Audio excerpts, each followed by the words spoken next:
qui est Seigneur. Juste acclame ses dieux puisqu'il est bon. Acclame-le puisqu'il est vivant. C'est lui qui nous garde. La Bible dit, celui qui veille sur Israël ne dort pas, il ne somnole pas. Oh mon Dieu, sois béni ce soir puisque tu es merveilleux. Jésus, tu es bon. Alléluia. Merci Seigneur.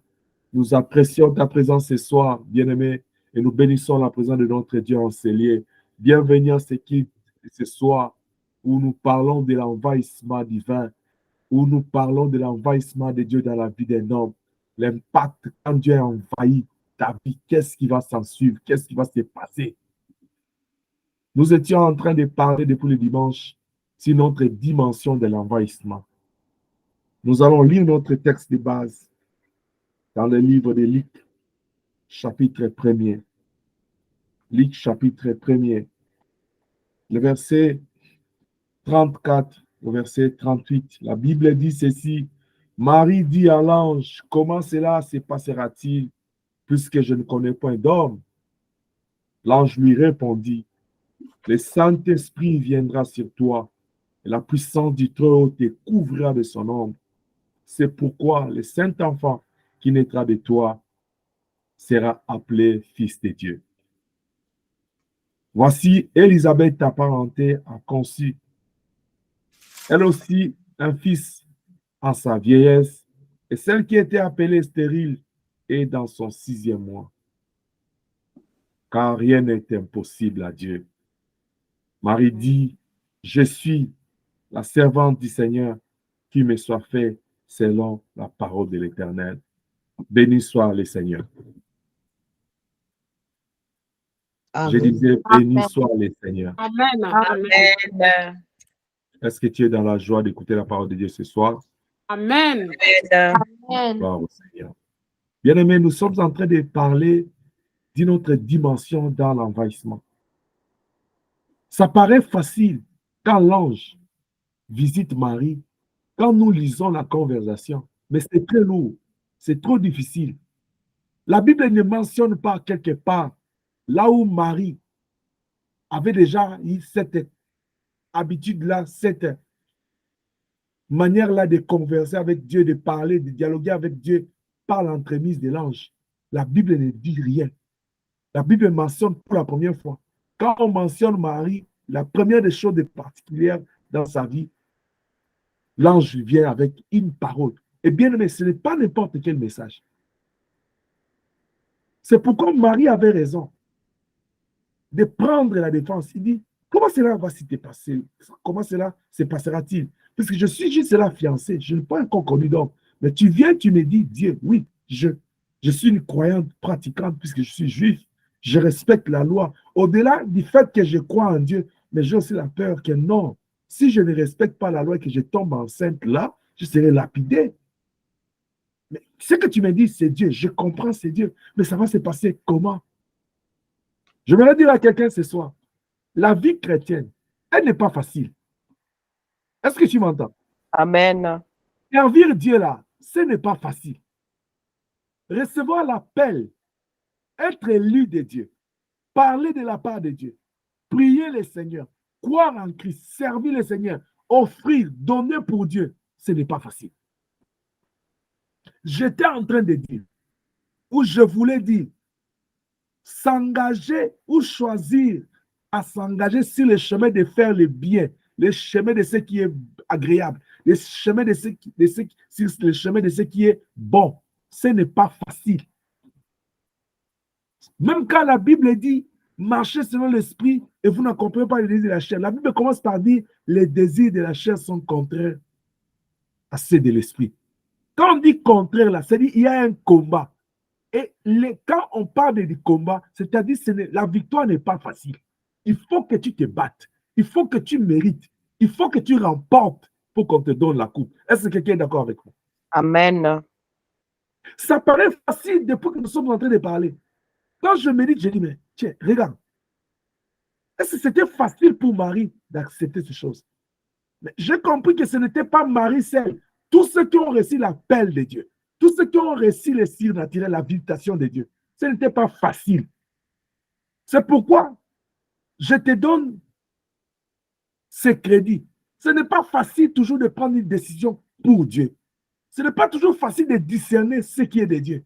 Mais avec l'aide du Saint-Esprit, c'est possible. Amen. Je dis encore, avec l'aide du Saint-Esprit, c'est facile et c'est possible. Amen. C'est ce que l'ange essaye de dire à Marie. Oui, tout ce que tu dis, Marie, c'est vrai. Comment ça va, cela se passera-t-il? Puisque tu es fiancée à peine, tu n'as pas connu d'homme. Ça, c'est réel. Il arrive des fois, nous détenons des raisons que nous présentons à Dieu. À notre niveau, on trouve que c'est pertinent, c'est réel. Ce sont des raisons qui tiennent debout. Mais devant Dieu, quand il s'agit de Dieu, il n'y a rien qui peut justifier notre incapacité ou notre difficulté à faire sa volonté. Puisque Dieu trouve toujours de bonnes raisons à nous donner. Vous savez pourquoi? Puisque nous sommes ses créatures. Il est le créateur. Ce qu'il dit, c'est ce qui doit être fait. Ce jour-là, c'était difficile pour Marie de comprendre que non, elle qui avait la vision que peut-être dans un mois, peut-être dans 2 mois, peut-être dans une année, peut-être ce n'est pas encore dit. Peut-être Joseph ne lui avait pas encore dit que non, on va se marier dans 6 jours. Elle espérait un jour que Joseph allait officialiser les choses, allait la marier, elle tombera enceinte de façon honorable. Amen. Mais le Seigneur lui apparaît. Il dit non, ce que toi tu attends là, c'est pas comme ça, ça va se passer. C'est là où j'ai toujours dit, les calculs des hommes, ce ne sont pas les calculs de Dieu. Amen. Ce que toi tu penses là, ce que tu attends, la manière que tu vois les choses, où je ne serai pas en mesure de faire ça. Je te dis ce soir, avec Dieu, tu es en mesure de faire ça. Amen. Ce que tu te dis là que non, je ne peux pas, moi je ne suis pas capable, je ne suis pas éligible, je ne mérite pas l'être là. Je dis ce soir à quelqu'un, avec Dieu, il va venir à Nazareth, il te prend là, il t'amène là où il fait. Puisqu'il est le créateur, ça ne dépend ni de moi, ça ne dépend ni de toi, ça dépend de Dieu. Amen. Amen. Quand Marie s'est réveillée ce matin, ce jour-là, quand il s'est réveillé, Marie ne savait pas que non, Dieu avait pris une décision de les transporter dans la gloire. Marie trouve l'ange, l'ange lui salue Marie. Marie a trouvé que la salutation était troublante et dit, mais c'est quoi cette histoire? Il dit, toi à qui la grâce a été faite. Toi, c'est qui la grâce a été portée. Toi qui as bénéficié de la grâce de Dieu, Marie était comme, oh. Moi, Nazareth, oui, c'est toi. Il s'agit de toi. Quand l'Éternel te localise, peu importe le temps que ça prend, peu importe les années qui sont passées, peu importe la famille d'où tu es sorti, peu importe, mais comme il est ton créateur, il te localise, il te prend la main, il dit, mon fils, ma fille, lève-toi, prends ton lit, marche. Amen. La Bible va plus loin et dit, Dieu, il ne nous soumet pas aux épreuves au-delà de notre foi. Est-ce que je parle à quelqu'un? Amen. C'est seulement à Abraham que Dieu va demander, sacrifie-moi ton fils. Puisque Dieu savait qu'Abraham était capable de le faire. Pourquoi Abraham était capable de le faire? Puisque Dieu l'avait rendu capable. C'est là où je t'ai dit l'autre fois, la grâce, c'est la résolution responsable de Dieu lui-même. C'est une décision responsable et résolue de Dieu de te choisir. Peu importe que tu ne mérites pas, mais Dieu, avant même de te choisir là, il te rend capable de cette mission-là. C'est-à-dire, de par l'homme, tu n'es pas capable, mais de par Dieu, tu es capable. De par l'homme, tu ne mérites pas, mais de par Dieu, tu mérites ça.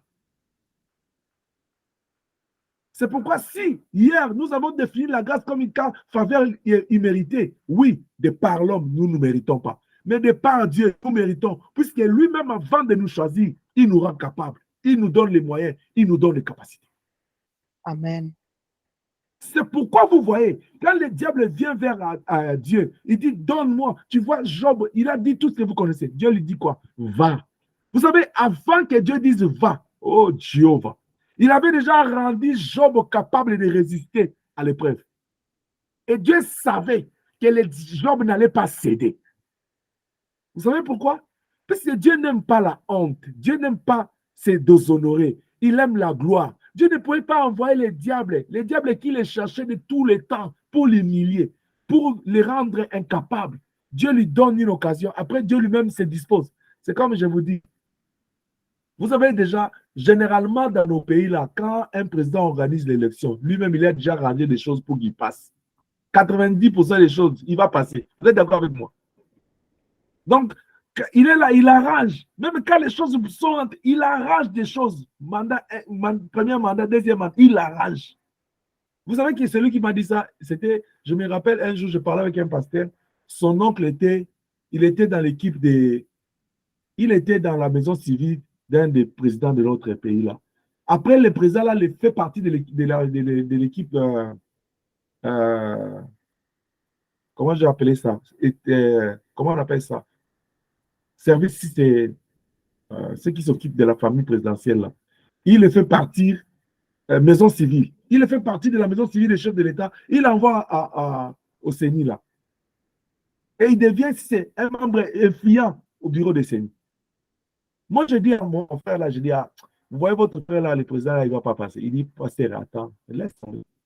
Il va passer. Je dis, pourquoi? Il dit, mais toi, tu penses là que lui, là, il organise les élections pour que l'autre passe. Tu connais la culture africaine là? Il va passer. Effectivement, il était passé. Même quand les données montraient que non, les chiffres, c'était l'autre qui passait là. Mais à la fin, on n'a même pas terminé les dépouillements là. Le président du bureau de Seigneur est passé là, il dit, non, il est programme président. Même quand l'autre fait le bruit là, il est assis. Ça dit, même Dieu. Si les hommes sont capables de faire ça, c'est lui qui gère tous les contours des choses. Dieu ne pouvait pas envoyer les diables chez Job, sans pour autant se rassurer que Job va résister. Puisque quand Dieu nous soumet dans l'épreuve, certes, c'est difficile pour nous, mais retenez ces choses. Dieu nous soutient. C'est pourquoi il dit dans le psaume, il dit, même quand je traverse l'ombre de la vallée de la mort, je n'ai aucune crainte. Pourquoi je n'ai aucune crainte? Car tu es avec moi. Ta houlette et ton bâton me rassistent. C'est-à-dire, la puissance de ton envahissement est là. Dieu ne nous abandonne même pas dans les épreuves, puisqu'il sait que si nous tombons bas, s'il y a la honte va lui revenir à lui. Or, Dieu aime la gloire. Dieu n'aime pas la honte. C'est pourquoi Amen. dans la prière de Matthieu, il dit, à la fin, il dit, à toi qui appartient le règne, la puissance, la gloire, la magnificence, l'adoration, la louange. On n'a pas dit la honte. Dieu, il prépare toujours. Toi qui traverses l'ombre de la mort, toi qui traverses ces difficultés, je t'en crois ce soir. Toi qui penses que non, tu ne mérites pas être là, c'est toi qui se sous-estime. Ne te sous-estime pas. Celui qui est en toi, c'est le Créateur. Celui qui est en toi, il est plus fort que ceux qui sont dans les mondes. Mets-toi en confiance. Shalom. Shalom. Shalom. C'était difficile pour Marie, cette visitation. Elle était troublée. Le fait que l'ange apparaît dans sa maison et la salutation était troublante. Marie entendait les choses, mais ça, c'est quelle culture qu'on veut m'amener? Tout ce que Dieu demande à l'homme, c'est difficile à l'homme de le comprendre, puisque c'est la demande du Créateur. C'est pourquoi Dieu, dans sa préscience, dans son omniscience, Dieu, dans son omnipotence, Dieu fait toujours que non, il soit avec nous, qu'il prévienne certaines choses avant. Il prévoit toujours la force pour nous aider. Il nous accompagne. C'est comme ça que Dieu fait les choses. Mais maintenant, écoute la part de l'homme. Quand Dieu fait toutes ces choses-là, et il vient vers l'homme pour lui dire, voici ce que je vais faire avec toi. Voici les plans que j'ai avec toi. C'est toujours difficile pour l'homme de digérer cela. Pourquoi? Puisque c'est tellement monstrueux, c'est tellement surnaturel que l'homme dans la chair ne peut pas comprendre. Notre pensée est limitée. Notre vision des choses est limitée. Notre compréhension est limitée. Nous ne pouvons pas aller entrer dans la pensée de Dieu pour comprendre. Ça nous demande du temps. Ça nous demande... C'est pourquoi l'ange a pris tout son temps pour expliquer à Marie. Pour que Marie s'embarque dans la pensée de Dieu, il a fallu une chose. C'est ce que l'ange cherchait. Il a fallu que Marie puisse avoir confiance en Dieu. Bien-aimé, tu ne peux pas aller vivre la grandeur. Tu ne peux pas vivre l'élévation. Tu ne peux pas. Toutes les promesses de Dieu, la gloire, la puissance, tu peux les confesser. Mais si tu n'as pas confiance à celui qui a promis, tu ne peux pas vivre la gloire de Dieu. C'est pourquoi nous étions en train de parler. Hébreux chapitre 13, verset 6, il dit ceci. C'est donc avec assurance que nous pouvons dire, le Seigneur est mon aide, je ne craindrai rien. Que peut me faire un homme?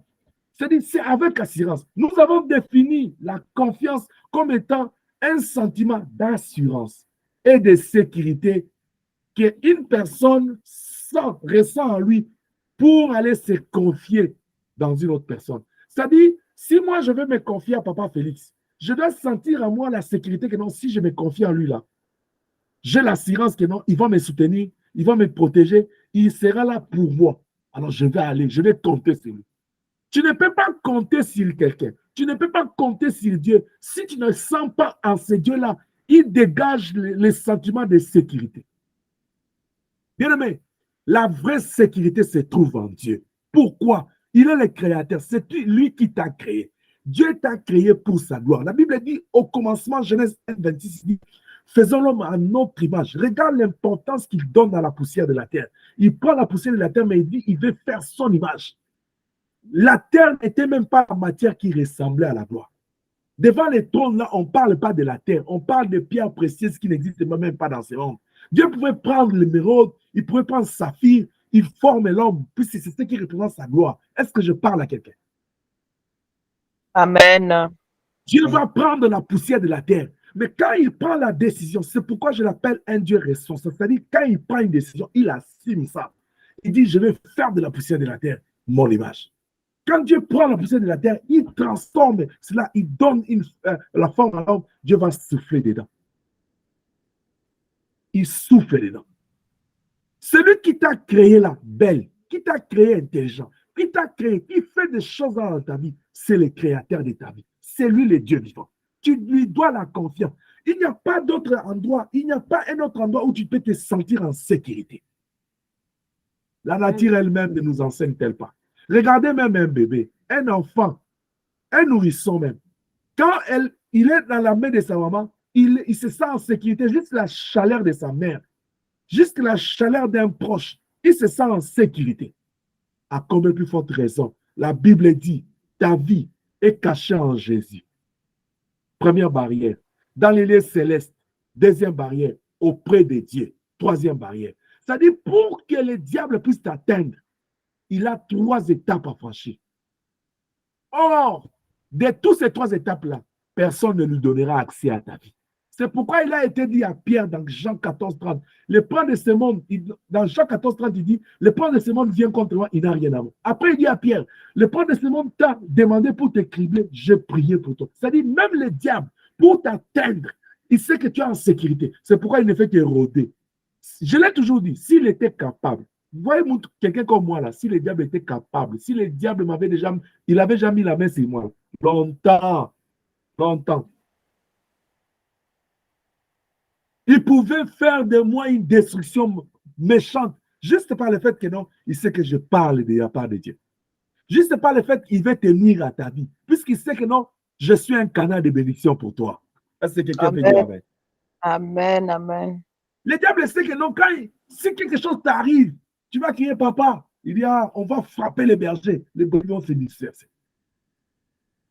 T'as vu quand Jésus-Christ est mort, vous avez vu les deux disciples sur le chemin de Damas, quand ils parlaient, ils étaient inquiets. Pourquoi? Parce qu'on leur a arraché quelqu'un d'important. Que le Seigneur nous bénisse. Amen. La confiance, c'est un sentiment de sécurité et d'assurance qu'on ressent, qu'on porte en nous, envers une personne. C'est pourquoi, pour se confier à quelqu'un, c'est un choix. Tu ne peux pas aller te confier devant n'importe qui. Tu dois te sentir en sécurité. Tu dois sentir cette assurance-là. C'est là, si je le porte, je le dis, je sens que ça va. Et celui qui mérite là, la confiance de l'homme, il n'y a que le Créateur. C'est pourquoi nous avons dit, la confiance, c'est quelque chose qui se construit. La conscience, c'est quelque chose que nous devons travailler. La conscience ne s'achète pas dans un marché. La conscience, c'est travail. Tu dois te nourrir de la confiance. Et tu dois nourrir Dieu que non, tu as confiance en lui. Dieu doit trouver en toi la confiance. C'est pourquoi nous avons démontré que la confiance est le sommet, les niveaux élevés de la foi. C'est-à-dire, quand quelqu'un arrive à avoir confiance en Dieu, il a atteint le sommet de la pyramide de la foi. Amen. Quand Jésus dit, quand la Bible nous pose la question, il dit, quand le Fils de l'homme reviendra, trouvera-t-il encore la foi? C'est-à-dire, il vous demande, il trouvera des hommes qui ont confiance en Dieu. Puisqu'en ces jours-là, quand les 666 va commencer à agir, quand l'Antichrist commencera à agir, les gens vont commencer à régner la foi. Mais ceux qui ont confiance en Dieu, ils vont se sentir en sécurité en l'Éternel et non au 666. C'est pourquoi, pour bâtir ta confiance en Dieu, nous avons dit la première des choses. Il faut que toi-même, que tu comprennes, quand on va se confier, se fier à quelqu'un, c'est pour besoin de sécurité et besoin d'assurance, besoin d'aide. C'est pourquoi vous avez vu dans Hébreux 13, 6, Paul dit, le Seigneur est mon aide.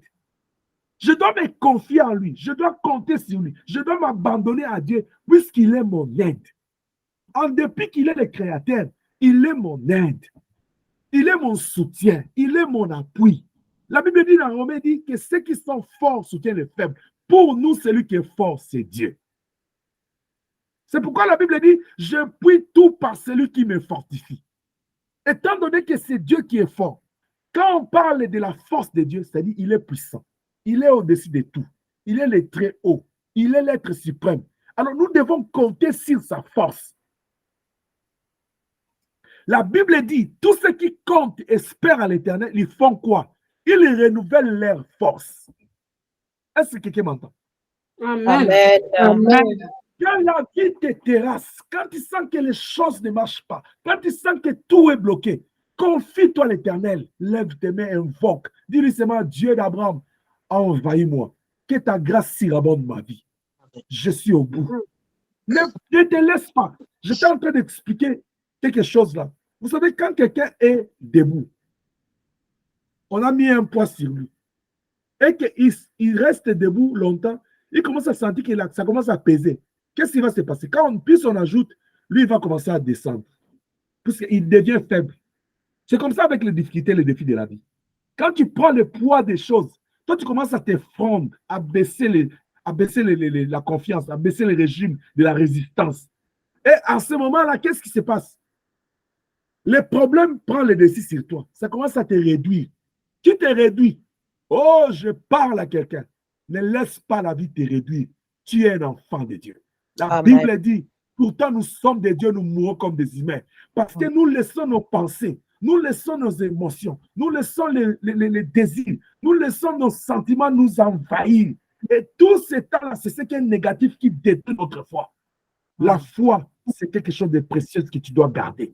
Car la Bible dit, sans la foi, il est difficile de lui être agréable. Il faut que celui qui s'approche de Dieu croit que Dieu existe. Amen. Tu ne peux pas faire confiance en Dieu si tu ne sais même pas d'abord prendre conscience de tes limites. Devant cette situation-là, je suis au bout. Devant cette situation, j'ai tout fait, je suis incapable. Pierre l'a fait. Bien aimé, la prise de conscience de son incapacité. Je vais utiliser ces mots-là pour m'aider, pour t'aider. Tu dois savoir que tu n'es pas Dieu. Tu es incapable de certaines choses. C'est-à-dire, tu as des limites. Pierre, qui était expérimenté, a pêché toutes les nuits et à avoir les poissons. Ce jour-là, Dieu l'a démontré que tu as besoin de moi et tu as besoin des autres. Je ne vais pas reculer en arrière pour aller parler de ce que je vous avais dit à propos de l'importance de Dieu, de l'importance de l'autre. Depuis la création, l'essence que Dieu a mis à nous, nous avons besoin de l'autre. La Bible dit, Pierre a fait appel. Il a commencé par dire à Jésus, je travaille toute la nuit, mais je n'ai rien eu. Quand quelqu'un dit je n'ai rien eu, c'est pour dire que non, il a démontré son incapacité, il a démontré sa limite, il a démontré le manque qu'il avait. Il dit je n'ai rien eu. Est-ce que quand tu n'en as pas là, tu es conscient? Est-ce que quand tu es limité, tu es conscient? Est-ce que quand tu es incapable, tu es capable de dire que je suis incapable? L'orgueil ne sert à rien. La Bible dit, avant la chute, le cœur de l'homme fait quoi? Il s'élève. Bien aimé, quand tu sens l'orgueil monter en toi, sache que ce qui va venir après, c'est quoi? C'est la chute. C'est l'échec. C'est que c'est le diable, c'est le monde, c'est le problème qui va prendre le dessus sur toi. Ne sois pas orgueilleux. L'orgueil ne paye pas. Que quelqu'un dit l'orgueil ne paye pas. L'orgueil ne paye Dieu pas. ne paye pas. Celui qui doit être orgueilleux là, c'est Dieu. Puisqu'il est plein, il est totalement, il suffit à lui-même, c'est pourquoi on l'appelle El Shaddai. Même Dieu n'est pas orgueilleux. Même Dieu n'est pas orgueilleux. Regarde là, on est parti les coucher. La coucher plutôt. Vous avez vu là, on l'a accouché. La Bible dit dans une crèche. Regarde, l'orgueil. Est-ce qu'il y a un roi qui peut aller là-bas? S'il y a un roi là, même sa fille, même si sa femme veut mettre au monde, il va dire, il a un hôpital spécial pour lui. Même si c'est plein, on va dire, dégagez. Je me rappelle quand j'étais au pays là. Il y a un président là qui était au pays, à Kinshasa, et son enfant était en province dans sa maison, dans résidence privée. Mais juste parce qu'il voulait voir son père, et c'était automatique. Il se dit, papa, il commence à déranger. On devait les ramener chez son père. Vous savez ce qui s'est passé? J'étais à l'aéroport. L'avion était déjà en train de faire les taxis. On a ramené l'avion. Vous savez ce qu'on a fait? On a fait sortir tout le monde dans l'avion. Je vous dis, tout le monde, et les papas et les mamans, tout le monde. C'est l'enfant du président qui doit monter. L'enfant monte. On lui dit, choisis ta chaise. Quand l'enfant choisit là, paf, on fait un bouclage là. On dit, c'est carré ici, personne ne va s'asseoir. Allez, vous tous là, allez, entrez. Entrez. Les chaises qui sont restées village, d'abord ceux qui ont des billets avec des... Allez-y. C'est l'enfant du président. J'étais comme, waouh. Et j'ai vu des hommes et des femmes qui avaient des rendez-vous importants en train de pleurer. Il dit, ce pays, on va où? Je dis, ah, voilà. Voilà. Voilà ce que les hommes peuvent faire. Même toi là, tu ne peux pas, maman. Si on te dit que non, accouche obèse maintenant, tu dis, nous sommes au village. Mais lui, l'homme, le créateur de toutes choses, c'est dans la crèche qu'il a vu le jour. Est-ce que quelqu'un m'entend? Amen. Non, Dieu n'est pas orgueilleux. Mais si un enfant de Dieu a l'orgueil en lui, c'est que ce n'est pas la semence de Dieu. Regarde ce que Jésus dit. Il dit, je vais vous préparer des places, en fait que là où je suis, vous y soyez aussi. Est-ce que tu penses que non, moi et toi, là, on mérite d'être là où Jésus est? On mérite? Non. Vous avez entendu ce que Dieu a dit à Moïse? Moïse dit, je vais te voir. Dieu lui dit quoi? L'homme ne peut pas me voir, l'homme pécheur, et vivre. Mais Jésus a promis à l'homme, il dit, je vais aller me préparer. Préparer la place pour que tu vives avec moi. Il parlait aux pécheurs. Ils étaient encore pécheurs. C'est des pierres là qu'il a dit, quand tu seras converti, affermis tes frères. Certainement, quand nous allons au ciel, nous n'aurons pas avec ces corps. Mais ce sont des pécheurs là qui seront transformés par la grâce. Dieu n'est pas orgueilleux. Amen. Quand Dieu nous adopte comme ses enfants, il dit, nous sommes héritiers de Dieu, co-héritiers avec Christ. Dieu n'est pas orgueilleux. Si tu es enfant de Dieu, si tu es serviteur, servant de Dieu, l'orgueil doit te quitter au nom de Jésus. Bien, mais écoute, l'orgueil, c'est quoi? C'est cette capacité-là de se faire valoir ce qu'on n'est pas. Mais tu n'es pas quelque chose. Pourquoi tu veux te faire valoir?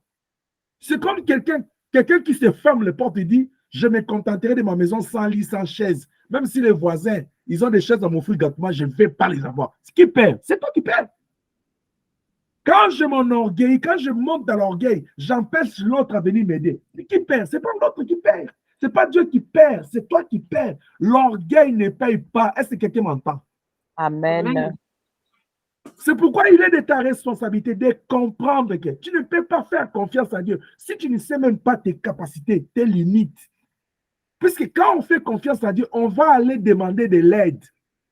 C'est ça que la Bible a dit dans Hébreux 13, 6. Il dit, Dieu est mon aide. Comment tu vas aller demander de l'aide si tu t'enorgueillis, si tu crois que tu es capable? Marie elle était claire avec l'ange. Elle dit, je suis une femme qui est fiancée. Comment ça va se passer? C'est-à-dire, je suis incapable de faire ce qu'il dit là. Je suis illimité. Je ne peux pas. C'est ça le langage de quelqu'un humble. Elle a dit clairement que si je suis limité. Limité. Tu dois savoir tes limites. Bien aimé, nous ne sommes pas des robots, nous ne sommes pas des machines, nous ne sommes pas des extraterrestres, nous sommes des hommes, nous avons la chair et le sang, nous avons des faiblesses, nous sommes limités, nous sommes incapables. Et Dieu a fait des choses comme ça pour que quand je vais tirer le filet, je sens que ça pèse, que je fasse appel aux autres. Toi qui penses là que tu n'as pas besoin des autres, tu ne veux pas faire appel à Dieu. tu es en train de nuire à ta propre vie, tu fais passer ton temps, tu te détruis. Bien aimé, j'aimerais dire à quelqu'un ce soir, réveille-toi de là où le diable t'enfonce là où la vie t'enfonce. Ce n'est pas ta place là. Ta place n'est pas dans la négativité, dans les pensées négatives, dans les paroles négatives. Non, non, ta place, la Bible dit, mon serviteur montera.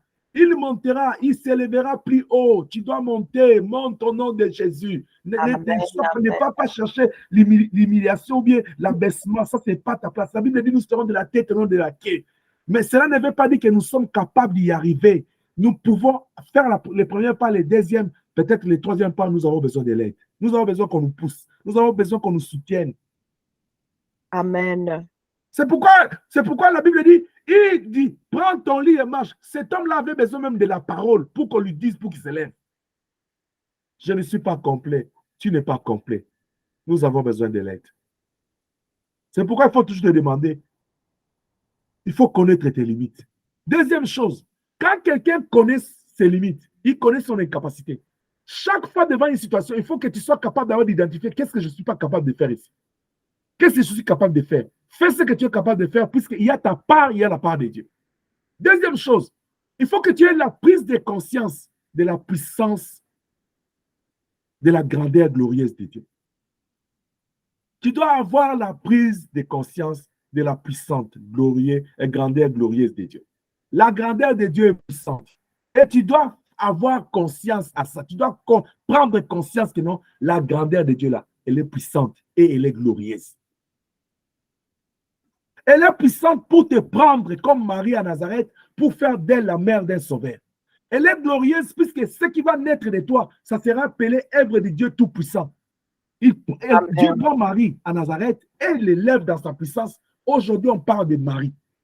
Et Dieu dépose sa puissance à Marie. Marie donne naissance à un enfant. On parle que c'est l'enfant de Dieu très haut. C'est-à-dire la puissance de Dieu, la grandeur de Dieu là, est puissante pour te faire dépasser les barrières. Pierre était en prison. La Bible dit, Dieu l'a fait sortir passant 4 barrières de militaires. Il y avait comme 4 barrières. On a mis 4 soldats ici, 4 soldats là-bas, 4 soldats. Ça fait comme 16 soldats pour une seule personne. Mais même Pierre lui-même, Dieu l'a pris. Le surnaturel est venu prendre Pierre, comme dans un songe. Il le fait passer première barrière, deuxième barrière, troisième, quatrième. Quand il le fait sortir, Dieu lui dit, pars. J'ai déjà vécu ce miracle-là dans ma vie. Moi, j'ai déjà vécu ce miracle-là. Quand Dieu fait, il frappe d'aveuglement tes ennemis, ceux qui peuvent te nuire. Moi, Dieu m'a déjà fait traverser les barrières comme ça.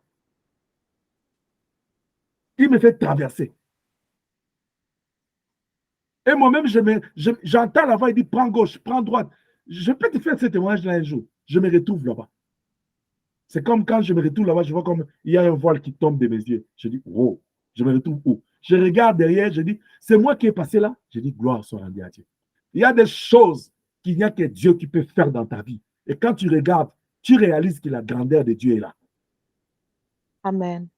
L'envahissement, c'est la puissance de Dieu qui descend dans nos vies pour nous rendre capables d'aller là où Dieu veut que nous puissions aller, atteindre le niveau que Dieu puisse aller. Bien aimé, on ne naît pas un pasteur, on ne naît pas un bishop, on ne naît pas, mais on le devient par la grâce de Dieu. C'est-à-dire, si Dieu t'appelle aujourd'hui, tu vas le devenir au nom de Jésus-Christ.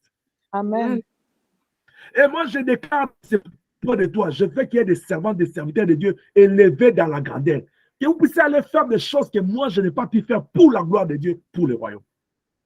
Et si tu es prêt, reçois la grâce au nom de Jésus-Christ. Je reçois au nom de Jésus-Christ. Au nom de Jésus. Tu dois être... Paul dit, je n'ai point honte de l'évangile, car je sais en qui j'écris. Tu dois connaître ce Dieu. Il dit à la femme samaritaine, il est vrai que tu dis tout ce que tu dis là, parce que vous adorez celui que vous ne connaissez pas. La Bible dit, ce peuple, mon nom d'élève. On est là, Dieu, Dieu. Est-ce que tu connais celui que tu appelles Dieu là? Oh, j'aime Job. Je le dirai assez. Job était en train de parler. Je vais voir Dieu discuter avec lui. Mais quand il a juste entendu la voix, il dit, oh là là, tempête. Dieu dit, tu parles plus? Il dit à Dieu, non. Toi là, parle. Moi, je vais t'écouter. Dieu a parlé, il a parlé. Dieu lui dit, la première question, il dit, est-ce que tu connais les hippopotames? Tu connais les lions. Tu connais la bête féroce de la mer. Est-ce que toi, tu peux résister devant lui? Job dit non. Il dit, mais si tu ne résistes pas devant la créature, et pour les créateurs, Bien aimé, si tu veux voir la grandeur de Dieu, lève le ciel la nuit, lève les yeux au ciel la nuit, lève les yeux au ciel la journée, vois la différence. Pourquoi la nuit c'est comme ça? Pourquoi les jours c'est comme ça? J'ai parlé avec quelqu'un en thérapie là. J'ai eu pitié.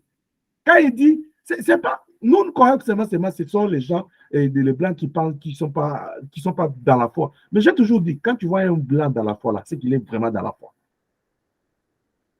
C'est juste, hein, nos enfants qui viennent ici ou bien nés ici, ils adoptent les habitudes des autres et ils adoptent ça très mal. J'ai toujours dit très mal. Il dit non, toi tu crois en Dieu, moi je ne crois pas en Dieu. J'étais en train de la regarder dans mon imagination. Je travaille en virtuel là. Je fais l'effort de développer les noms comme les noms dits, comme on dit les expressions non verbales. Il dit, moi je ne crois pas en Dieu. Je dis, pourquoi? Il dit, parce que Dieu n'existe pas. Et moi je crois que non, l'homme est le fruit de la transformation chimique. Je dis que Dieu t'aime. Mais puisque vous croyez qu'il existe la chimie, qui a créé la chimie? Nous allons remonter. Disons, qui a créé la chimie? La chimie a existé comment? Posons-nous la question. Partons de votre argument. Qui a créé la chimie? Il est le créateur de la chimie. D'ailleurs, c'est lui le vrai chimiste. Amen.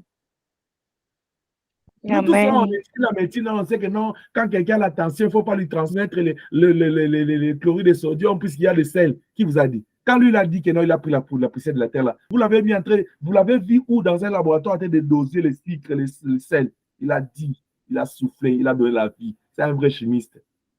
Amen. Amen. Quand nous, là, pour aller faire l'opération, on cherche des endroits, on dit c'est faible. Pour retirer la côte, là, il a pris seulement temps et il a renfermé la chair. Regardez, vous les sœurs là, regardez si vous avez, non, je parle aux hommes, regardez si vous avez un signe qui vous démontre que non, on vous a levé quelque chose. Non, non, mais quand un homme là, ton père, même quand tu es blessé, tu vois la cicatrisation. Mais pour Dieu, il n'existe pas. Vous ne croyez pas? Il est Dieu. Il est Dieu. Amen. Il est Dieu. C'est pourquoi d'aucuns dira, toi, tu es quel genre de métier? Les métiers ne croient pas, les métiers sont dans l'occultisme. Non, il y a un créateur. L'occultisme n'existe que par ceux qui l'ont donné la force là. Ça existe pour ceux qui croient à ça. Moi, je crois au Dieu créateur. Il est au-dessus de l'occultisme. Il est au-dessus de la magie. Il est au-dessus du diable. Il est au-dessus de tout. Il s'appelle le Tout-Puissant. Il s'appelle l'être suprême, le Très-Haut. C'est celui-là en qui j'écris. Tu dois connaître ton Dieu. Bien aimé, c'est pourquoi je disais le dimanche, il dit à Josué, la première des choses, je ne t'abandonnerai pas, je ne te délaisserai pas. Il lui donne l'assurance. Pourquoi Dieu lui donne à Josué l'assurance? Puisque Dieu savait que pour que Josué arrive à se confier à lui, il fallait que Josué ait l'assurance que je me confie au bon endroit. Combien de fois Dieu a déjà fait preuve d'assurance, de sécurité, de mérite que tu dois lui faire confiance? Combien de fois dans ta vie? Mais c'est comme si ce n'est pas encore suffisant. Tu as encore besoin de d'autres preuves. Oh, parce que qu'est-ce que Dieu a dit? Mon problème là, bien aimé, dans ta vie là, tu as même 1000 choses, 1000 et quelques, 7 448 000 de choses que Dieu a faites depuis ta naissance. Mais juste à cause d'une seule chose que tu n'as pas, tu abandonnes ta foi, tu perds confiance à Dieu. Tu sais que c'est la sorcellerie? C'est la sorcellerie. C'est pire la sorcellerie, puisqu'en ce moment-là, moi, je ne te comprends pas. Tu as 49 sur 50, tu dis que tu n'as pas réussi. Puisque tu veux seulement avoir 50. Mais le problème, c'est quoi? Tu n'es même pas content de ce que tu es. Tu n'es même pas content de ce que Dieu a fait dans ta vie. Mais tu veux que Dieu fasse encore d'autres. La Bible dit, si tu es fidèle dans des petites choses, c'est quand Dieu te donnera beaucoup. Amen. Tu n'es même pas content de ce que tu es là. D'abord, là, on parle là. Mais tu veux que Dieu fasse encore beaucoup. Qu'est-ce qui rassure à Dieu que même s'il fait d'autres choses, tu seras reconnaissant envers Dieu?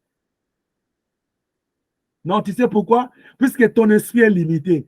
Puisque toi-même, tu es limité. Et tu te dis là, non, moi là, c'est ce que j'ai besoin. Ça, c'est ce que j'ai besoin. Pasteur, n'est-ce pas que la Bible dit, fais de l'éternel tes désirs, te donnera ce que ton cœur désire. Dieu doit me donner ce que moi je désire. Est-ce que la question est de savoir, est-ce que tu as vraiment fait de Dieu tes délices? Amen. Puisque là, tu es en train de dire, moi, la Bible a dit, il faut que Dieu me donne ce que je désire. C'est quoi tu désires? Est-ce que au préalable, là, tu as compris ça? Fais de l'éternel tes délices. On a bien dit, fais de l'éternel tes délices.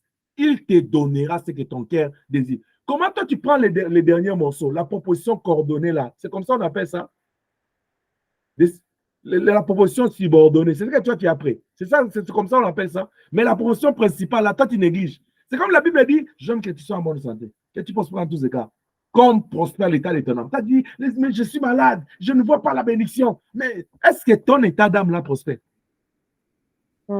Amen. Dieu est un Dieu fidèle à sa parole.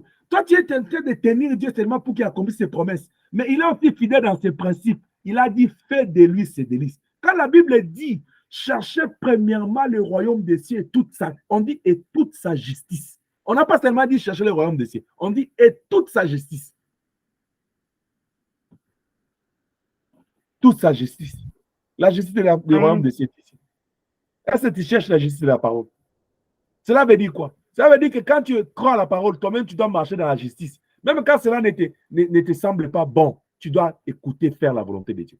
Même quand on te dit là, ne mange pas, donne à ce que tu as à l'autre, tu dois accepter. C'est ça la justice de Dieu. Mais toi, tu veux la justice de Dieu s'appliquer seulement pour ton bonheur. Mais quand il s'agit de la part de Dieu ou des autres, tu dis non, non, on va voir ça après.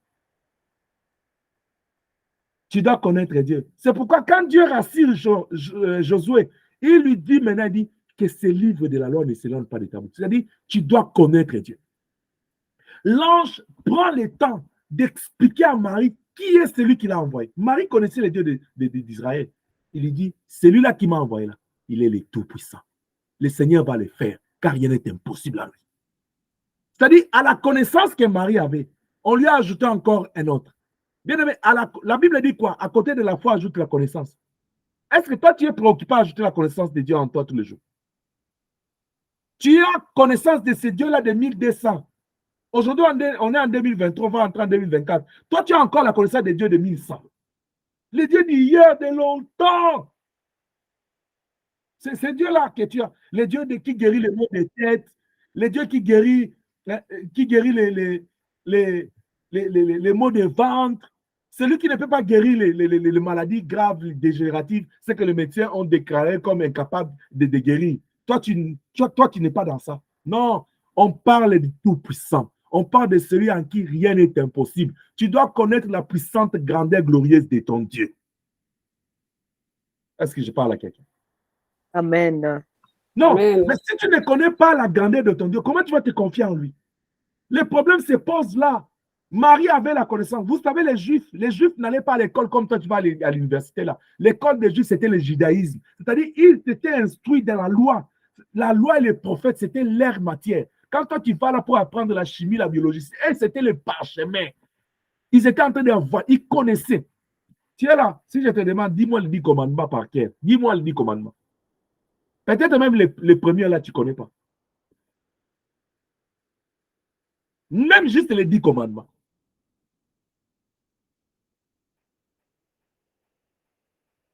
Peut-être même les premiers là, tu ne connais pas. Mais tu es là.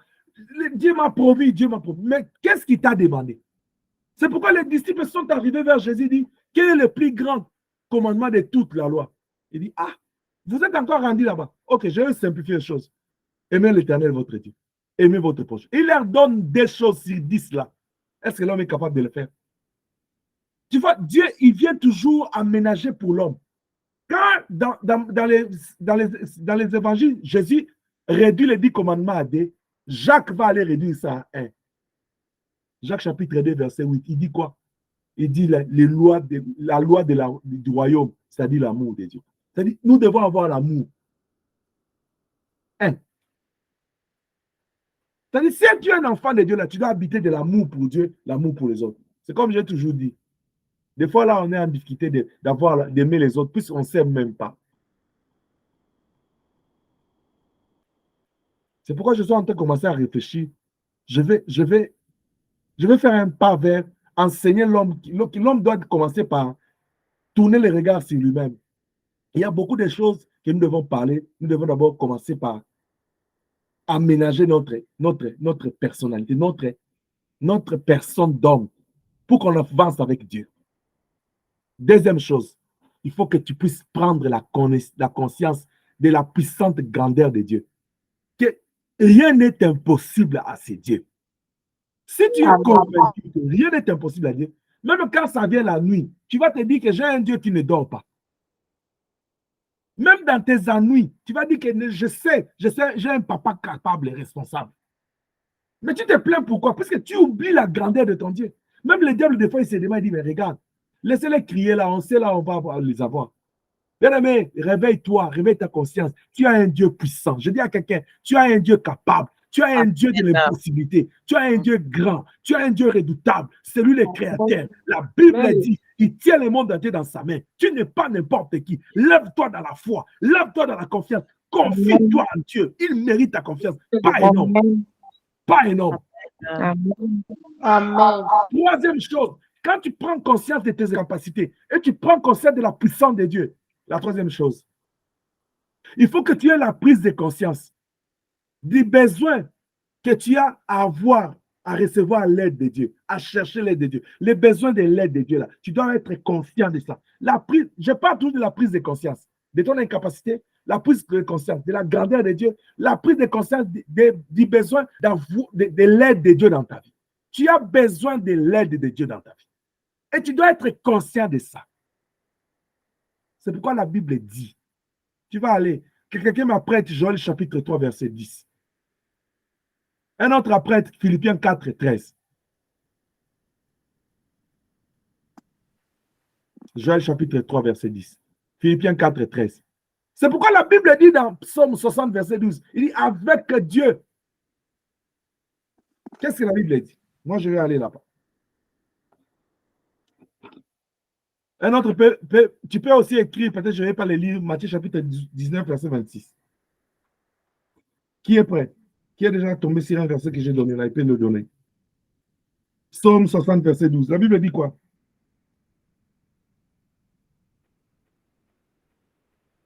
Et Philippiens 4, 13. Je puis tout par celui qui me fortifie.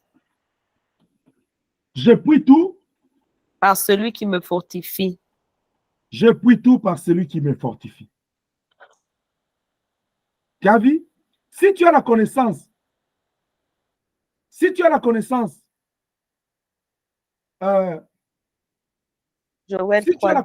de ce Dieu-là, tu sais que non, c'est lui qui te rend capable. C'est par lui que tu peux arriver à faire tout ce que tu as besoin, à atteindre, à avoir tout. Tu vas te confier à lui. Il dit, je puis tout par celui qui me fortifie. C'est Paul qui dit aux Philippiens. Il dit, moi, Paul, je vis la gloire de Dieu. Je puis tout. Même quand le python là a mordu mon bras, je suis resté en vie par celui qui me fortifie. Bien aimé, toi, tu puis tout par qui? Tu peux tout par qui? Tu te dis, non, je suis intelligent, je suis capable. Non, quitte ce langage-là, ça c'est trop bas pour un enfant de Dieu. Voilà le langage d'un enfant de Dieu. Je puis tout. Il n'a pas dit je puis quelque chose, il dit tout. C'est-à-dire là, il s'est effacé. Il dit non, même les choses que je peux être capable de faire, il dit non, je ne suis pas capable de les faire. C'est seulement par celui qui me fortifie. Est-ce que je parle à quelqu'un? Amen. Tu dois être conscient de tes limites, mais là, ne veut pas dire que non, tu te négliges. Non, juste savoir que non, je peux être capable de faire ça. Même dans ce que tu es capable de faire, il faut compter sur Dieu. Puisque si tu le fais avec Dieu, ça change les données, ça change la façon.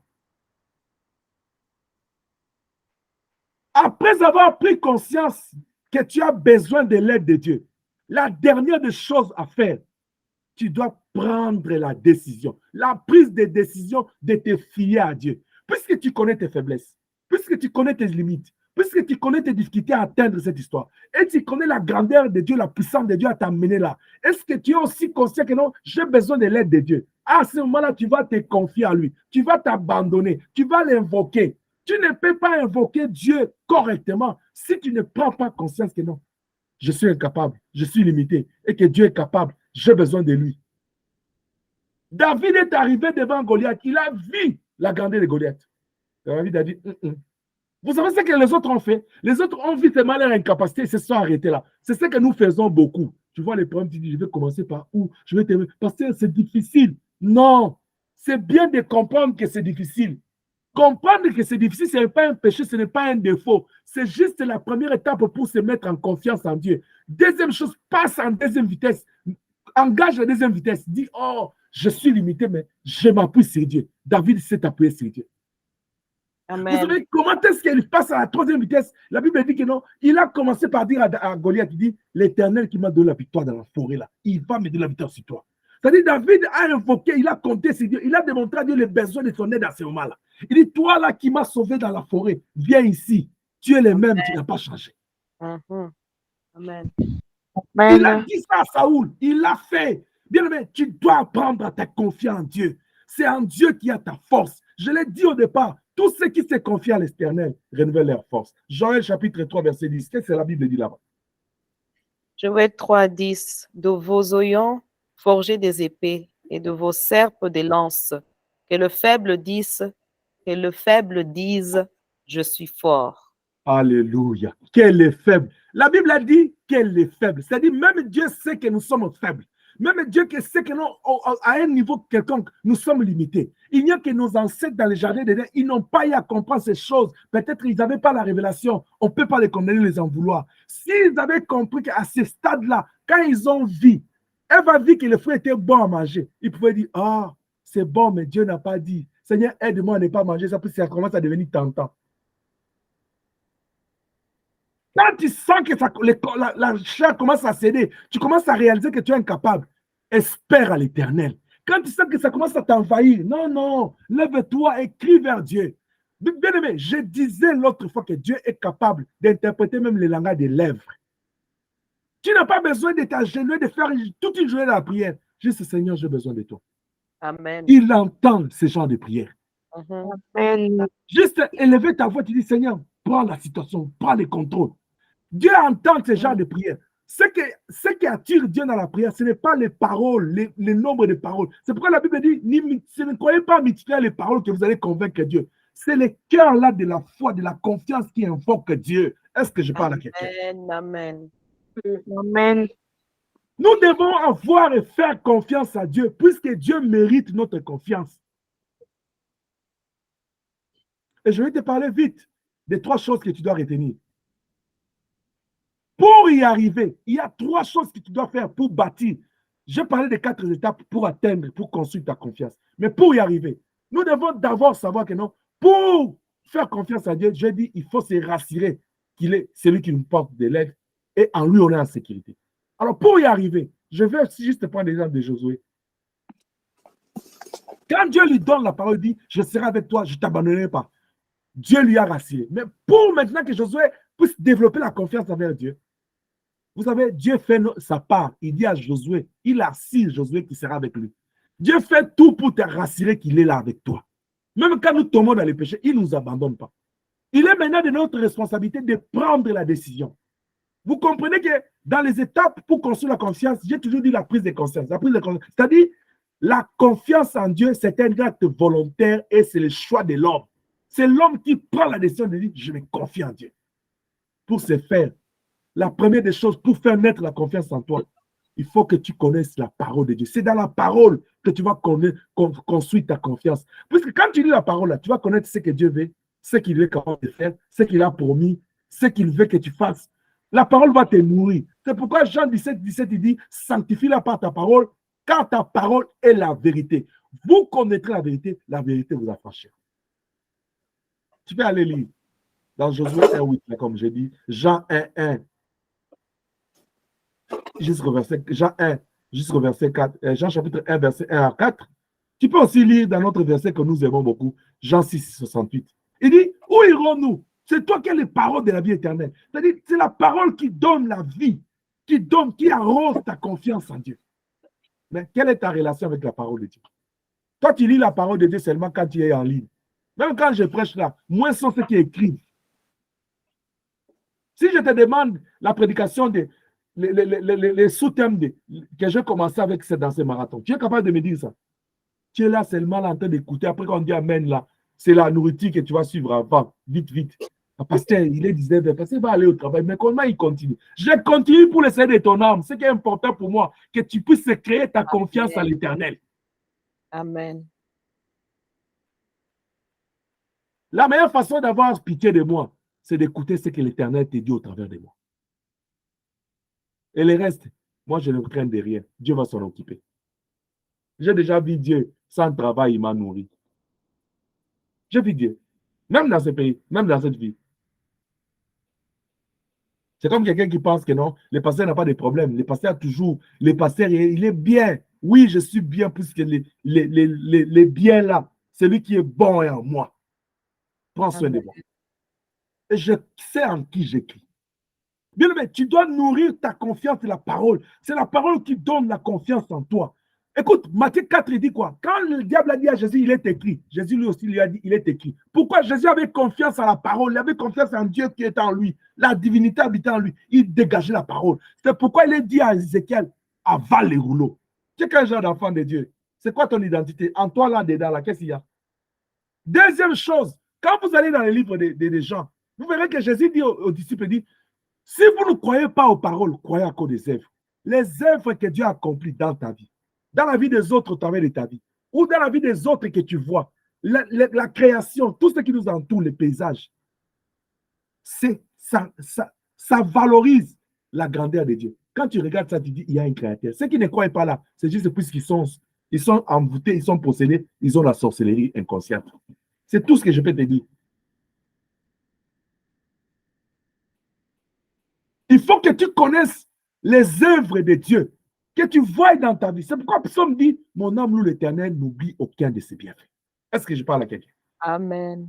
Amen. Amen. Nous devons apprendre à nous confier à l'Éternel. Car la confiance en Dieu renouvelle notre force, même dans les épreuves. Je t'encourage ce soir à ouvrir ton cœur. Dis à Dieu, nourris ma confiance. Dis, la Bible dit que votre cœur ne se trouble point. Dis à Dieu, je ne veux plus être troublé par les choses du monde.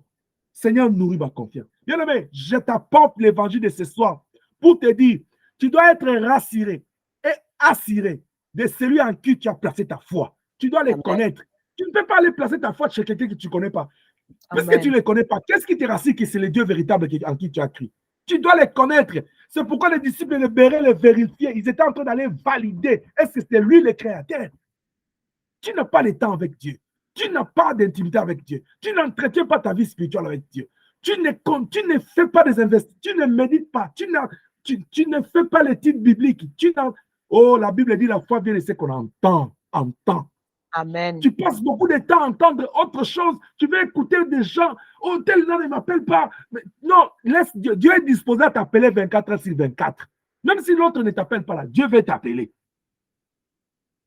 Dieu veut t'appeler. Il faut que tu te laisses à l'oreille que Dieu te parle. Tu en as besoin. Bien aimé, tu en as besoin. Tu vois le temps où nous sommes arrivés. Nous avons besoin de laisser notre oreille que Dieu nous parle. Tu n'as pas besoin d'autre chose. Laisse ton oreille que Dieu te parle. Oh, quelqu'un d'autre te dit, ah, mais les promesses sont là, non? Qui t'a dit que ces promesses-là, il est en intimité avec Dieu? Il a la grâce. Mais au moment où il te parle là, tu connais s'il est en connexion avec le Seigneur? Tu connais? Mais tu sais que ce que tu reçois toi-même de la part de Dieu là, c'est bon que ce qu'on te donne. Est-ce que tu m'entends? Oui. Oui. Confie-toi à l'Éternel. Confie-toi à l'Éternel. Confie-toi à l'Éternel. Que Dieu nous bénisse. Amen. Amen.